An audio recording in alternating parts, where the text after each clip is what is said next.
So I go out to work in the garage, and I can't even get into the garage. Remember all the leaking last year? Yeah, it's beginning again, and we got this problem.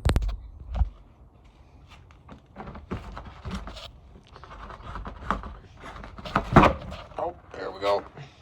Woo! Thought I was gonna have to chip some of it away first.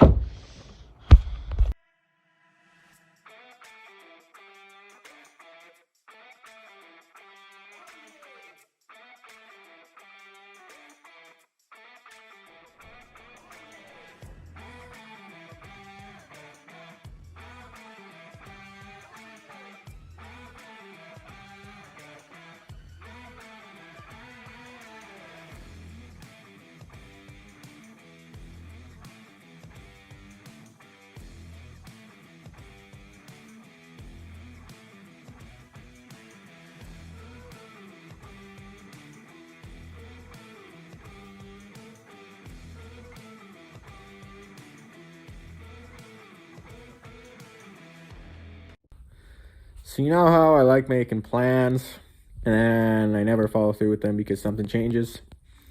Yeah, this is just like that. I had basically my whole year planned out.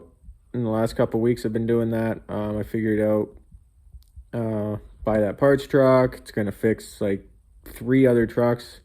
The dually, the Wrangler, and the crew cab, and still have parts towards that other cab. So kind of fixes like 2.5 vehicles. I had plans to put the Suburban together a little bit and then clean the garage, move on to the dually, buy that parts truck, fix the dually with it, sell the dually, bring home the Wrangler, start working on that, fixing it with the parts truck. I had a whole plan. I was going to have a whole episode of talking about it. And then I found out that I might have to be moving. And apparently over like the last year with all this COVID crap, renting prices have skyrocketed. So my house now that I'm paying for was kind of a level playing field of prices. And I can't really afford more than what I'm paying now. And now for this price range, I get a lot less. So I might be lucky if I even get a garage in the next few months.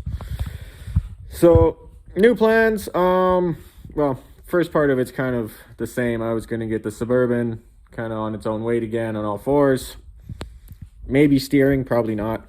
And then clean the garage.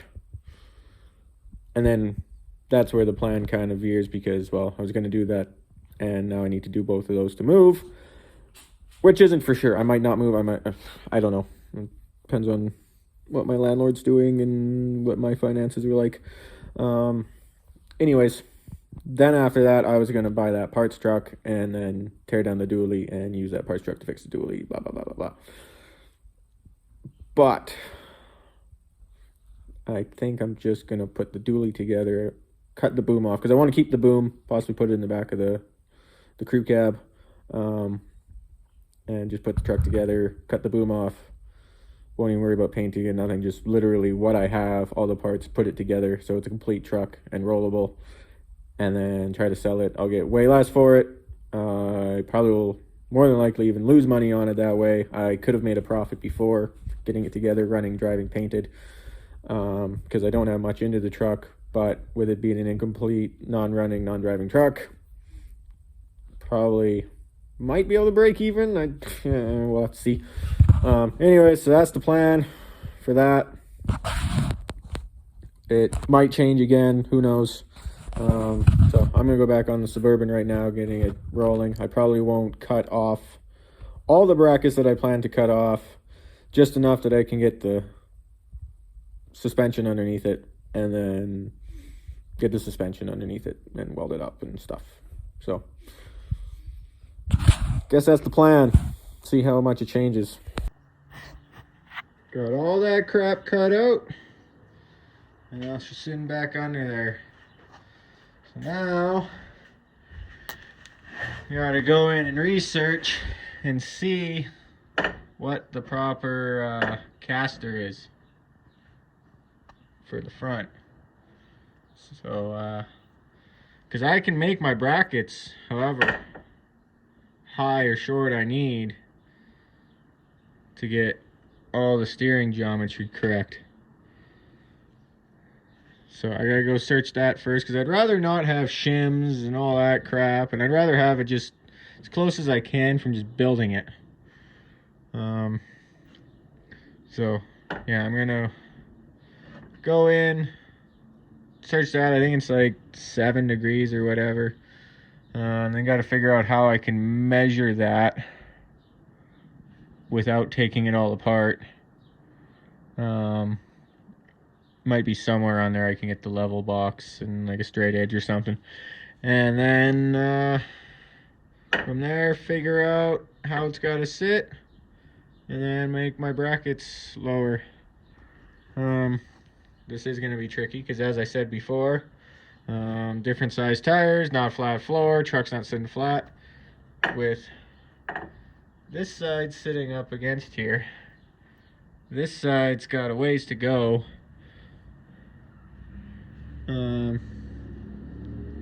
This leaf spring also looks like it's not quite as bent as that one, which I'm not sure why. They might be different springs mix matched together, or this one might be a little more bent, or it might just be me. Either way, that's gonna make this all tricky.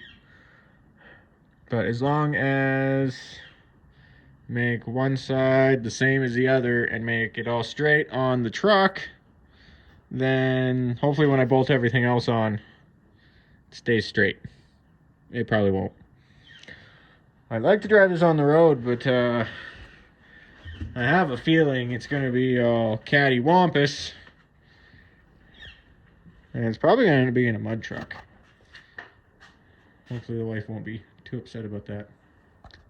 Okay, so according to my little level box and getting in there best I can with the knuckle all together, it says I'm sitting about 3 degrees positive caster, which means it's leaning back 3 degrees. Apparently spec for this axle is 5 to 7, so it's got to lean back a little bit more, which is actually, to me, the okay way to go, because I can always make my shackle longer on the rear. It's hard to make it shorter because then you have less room. So I think I'm just going to go with it, make my brackets for the front, do what I need, and then I'll lift the truck up until my caster's kind of right, and build the back bracket.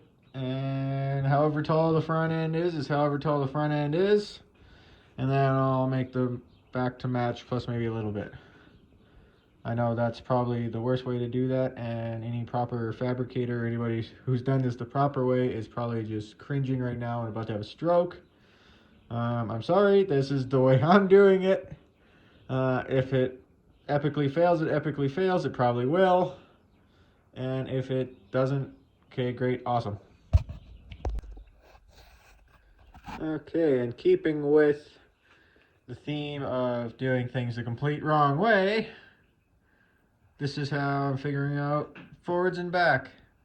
I measured cross center the wheel well, marked it out with Sharpie, and then got this piece straight up and down level, which should be good because the truck is sitting fairly level. It's kind of within a degree of level.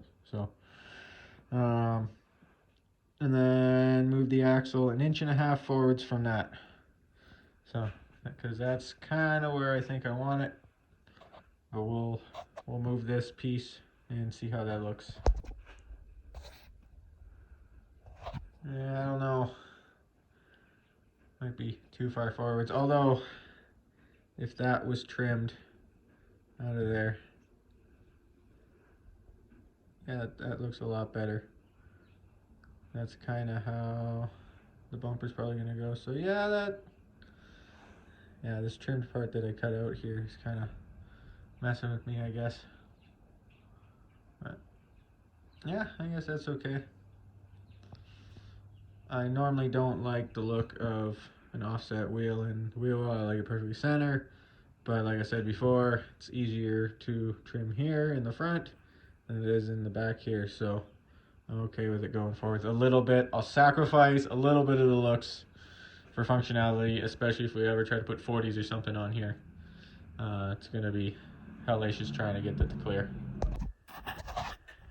So I have this chunk of 1.5 by 3, and it just so happens to pretty much be the perfect length. It looks a little shy on this side, but that's because the leaf springs are kind of like that right now. But I did measure it. It's pretty much the exact-ish length we need. I think these outside to outside are supposed to be like 36.5, but I believe you can have a little bit of play. And this is 36, so it'll be 1/2 inch in. I don't think that should matter too much, or I might be wrong and it might screw this whole thing up. I don't know. Either way, 36. I'm gonna run some pieces of plate down the side with some holes in it. I want to try to make it adjustable, and then I'll make some in the middle here. But for starters right now, I took the tow hooks off. I have marked the 2 holes in there.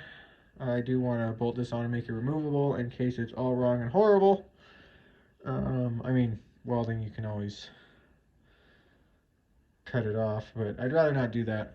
I might weld it later. I believe most kits are welded on for strength, but I'll probably realistically make some plates up the side here that bolt in, and then gusset them and bolt it here, and then make another plate on the back that's all gusseted and bolt it there, and it should be plenty strong. I might even make one up here to that.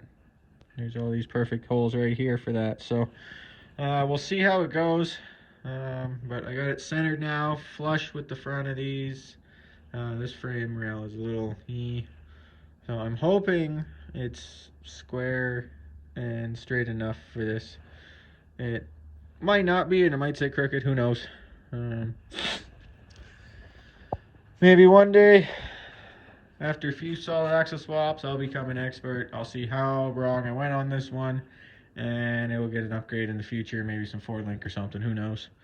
Or might just leave it like this. It might be good. If it's good, if it ain't broke, don't fix it, right? Anyways, yeah, that's kind of, I got this propped up kind of where I want it, and then I'll make probably a bolt hole here, a bolt hole here, and then this will probably be all plate that moves back, and then a bolt hole here at 0, +1 inch, -1 inch. So if I don't like this being 1.5 inches forwards in the wheel well, I can move it back 1 inch. Or if I need more space to clear the firewall, I can move it forwards. And then we'll deal with the rear after. So yeah, that's the plan. That's kind of roughly where we'll be sitting.